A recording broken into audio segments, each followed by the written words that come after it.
Hi, இன்றைக்கி தான் நான் ஃபஸ்ட் டைம் தேங்காய் எண்ணெய் எப்படி வீட்டில் தயாரிக்கிறது அப்படின்னு தான் ட்ரை பண்ணியிருக்கேன். ஆக்சுவலாக நிறைய வீடியோஸ் பார்த்துருக்கேன். ஆனால் இன்ன வரைக்கும் நான் ட்ரை பண்ணதே கிடையாது. சரி ட்ரை பண்ணுவோம் அப்படின்னு சொல்லிட்டு தேங்காய் பால்லாம் எடுத்து ஒரு நாள் ஃபுல்லாக விட்டுட்டு நல்லா தேங்காய் அந்த மேலே லேயர் தனியாக வந்தோடனே நல்ல இடும்பு கடாய் எடுத்து திக்கான இடும்பு கடாய் எடுத்து அது மேலே வச்சு லேயரை கொஞ்சம் இப்படி லேயர் எடுத்து கொஞ்சம் கொஞ்சமாக அதை கிண்டிக்கிட்டே இருக்கும்போது இந்த சிஸ்லிங் சவுண்ட் நல்லா கேட்குது பார்த்துக்கோங்க. ஆனால் இந்த சவுண்டு வர வரைக்கும் கூட எனக்கு நம்பிக்கை இல்லை. இந்த தண்ணி எப்படா எண்ணெயாக வரும் அப்படின்னு தான் என் மண்டைக்குள்ளே ஓடிட்டே இருந்துச்சு. ஆனால் கைவிடாமல் கிண்டணும், இல்லைன்னா அது பிடிச்சிக்கும் அப்படின்னு சொல்லிட்டாங்க.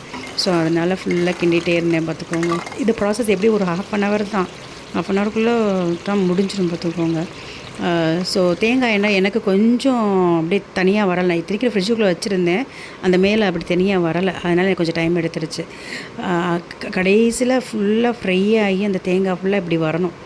இந்த டயத்தில் ஸ்மெல்லு பார்க்கணும், வீடே தூக்குது. இவ்வளோண்டு தாங்க எண்ணெய் இருக்குது, ஆனால் அந்த கிச்சனே வாடை அப்படியே ஒரு தேங்காய் எண்ணெய் வாடை அடிச்சது பார்த்துக்கோங்க. ஒரிஜினல் தேங்காய் எண்ணெய் வாடையை இது பண்ணிங்கன்னா தெரியும், அந்த வாடை அப்படியே ஒரு வாடை இருக்கும். ஸோ இது லைட்டாக அப்படி இது பண்ணாலே போதும், அவ்வளோ ஒரு வாடை. ஸோ ட்ரை பண்ணுற வரைக்கும் தான் கஷ்டம். ட்ரை பண்ணி பாருங்கள் நீங்களும்.